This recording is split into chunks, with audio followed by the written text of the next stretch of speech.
we're here now at our campus.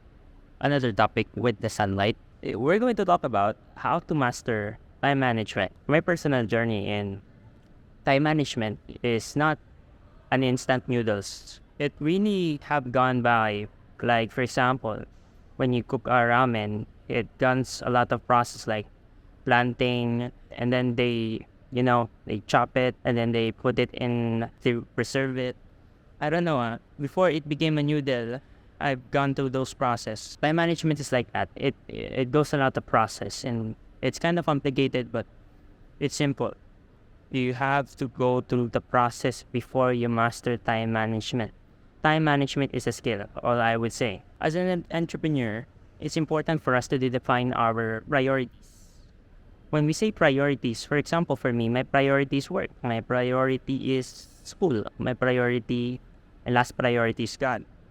So I shrink down my long-term priorities according to my values or core values. I have core values like God, go, and then growth. So but I attend the church. I fellowship with my Christian brothers and sisters. That's my top one priority. And then for a goal, for now, my priority is building a business or having a generative income. And then for my growth is I learn every day. I get out of my comfort zone and I build relationship with my friends, with my families, with my peers, and with my churchmate, and with other people. So I created a structured schedule for me. I use like Google Calendar. I also use Notion. I use Forest app. I have my own systems and structure. But for you, it might be different. It might be something that works for me, but doesn't work for you. So you gotta find that key. You don't have to be perfect. I use this app through my journey, through the process of time management. I've learned their values. I've chosen them because it works for me. And there are other apps that doesn't work for me, so I threw them out. So you gotta discover your own systems, your own structure. Because having systems and structure allows you to define your goal, define your priorities, manage your time, and have a sense of focus and clarity. It's normal to change it daily, maybe weekly, maybe monthly if you don't find them helpful enough or doesn't align with your current priorities. You have to be flexible. It's normal to be adaptable. It's normal to change. Completion of tasks is crucial. You don't get result if you don't achieve your goals. And that is the same when you're starting a business. That is the same if you're studying at school. That is the same if you're a family, if you're a mother, if you're a father. It applies to a lot of situations. And the power of delegation, I could say based on my leadership style, is very helpful. Aside from saying no to something that doesn't resonate with your priorities to save you more time, delegating is another skill that you have to master. And delegating requires other people. So you have to invest in your communication. You have to invest in your leadership style. You have to invest on how you approach people, how you communicate, how you build relationship, how you assign tasks, how you pitch your tone, how you communicate in a formal, professional, casual way.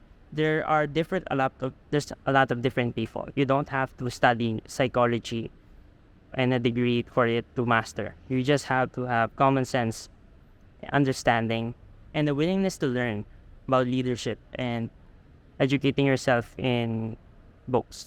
Outsourcing is a very powerful tool, whether you're in a business, right? So outsourcing also helps you to save money when you have business.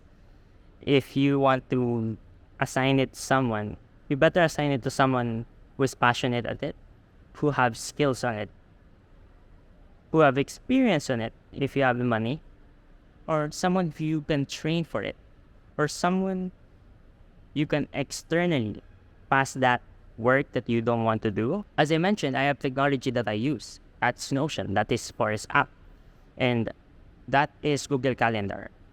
So you have to discover a lot of tools, a right amount of tools. Start with the small one, and then scale it to a second tool, a third tool. You have to start small before you become great at things. You don't have to be guilty on procrastinating.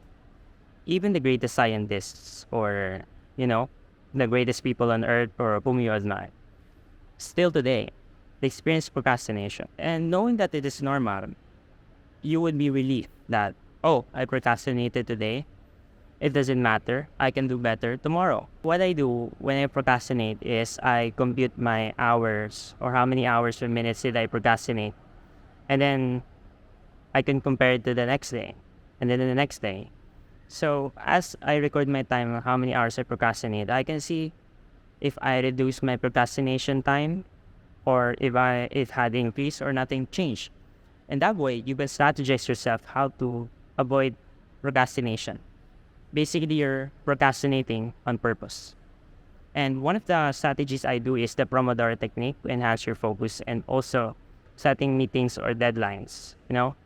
Setting deadlines general because it really allow you to make decisions. The way I handle distraction is I try to be intentional because whenever I do an action, I have to show that I have the intention to do the action. Because if we are unintentional with our work, then we are unconsciously working and submitting to distraction. That's based on my experience. So you have to ensure that before you take action or before you can make action, productive action, you have to ensure that there is an intention. I track my time and I analyze them.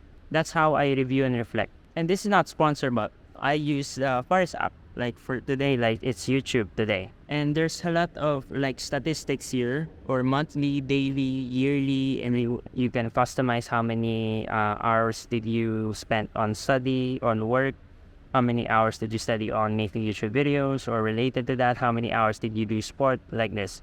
So I'm being intentional and also I'm being analytical and strategic about my time and while I recorded. So it's very important for us to use tools, as I said. So in conclusion, it's important for us to have time management because it can really make an impact, especially if you're wanting to start building your business or building yourself. I've saw a significant impact. Time management is one of the greatest investment that you could take because it can literally impact your future.